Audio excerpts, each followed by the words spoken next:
Tara guys, samahan niyo ako. Gagawa tayo ng banana chips. Kasi, ang kapitbahay namin binigyan kami ng isang sapad ng hilaw na saging. Kaya naisipan kong gawing banana chips. At ayan na nga guys, ating sisimula ng balatan. Yan ang struggle ko dyan, yung pagbabalat kasi madikit siya. Malapot ba? Kaya yung bago ko siya balatan ay nilagyan ko ang aking kamay ng mantika para hindi masyadong lumikit.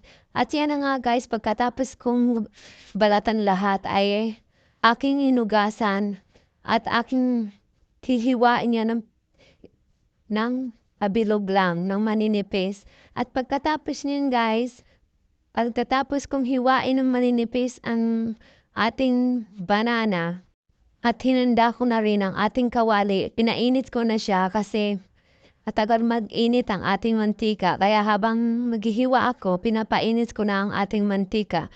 At ayan na nga guys, ating mahiwa na lahat ang ating banana. At ang ating kawali ay nakasalang na din, hindi pa rin siya mainit. At pagkatapos niyan guys, nag-ready na rin ako ng asukal na ilalagay natin. Yung brown sugar ang nilagay ko, tapos nilagay natin ng konting water para lalagay na lang natin siya ng konti-konti. At pagkatapos niya na yan, ang piniprito na natin ang ating banana chips. Pagkatapos niyan guys, lulutuin lang natin ng konti tapos set aside natin. Tapos mamaya ulitin natin ulit siyang lulutuin. Pagka ganyan na nga guys, medyo naprito na lang kaunti, set aside na natin. Ayan na guys, na-set aside na natin. At paulit-ulit lang guys hanggang sa matapos natin gawin ang lahat ng banana chips maprito. At pagkatapos nyo guys, ating inulit na at lalagyan na natin ng paunti-unting sugar. Ayan, splash lang. Ayan, pakonti-konti, tas halo. Hanggang sa maluto siya. Tapos pagka naluto na guys, ating papalamigin muna. At make sure, hiwa-hiwalayin natin para hindi siya magdikit-dikit.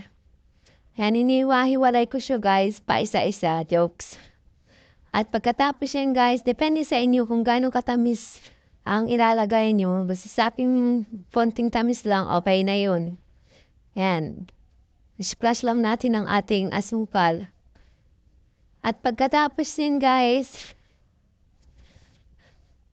ating palalamigin ang ating banana chips. Ayan na nga guys, tapos ko nang nagawa ang ating banana chips at ang titikim niyan ay aking si Little Johannes.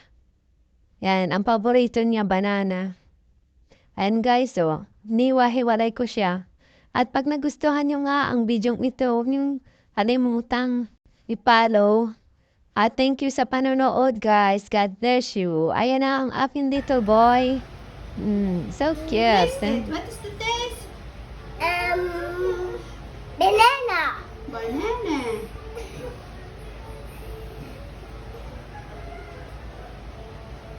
You like it?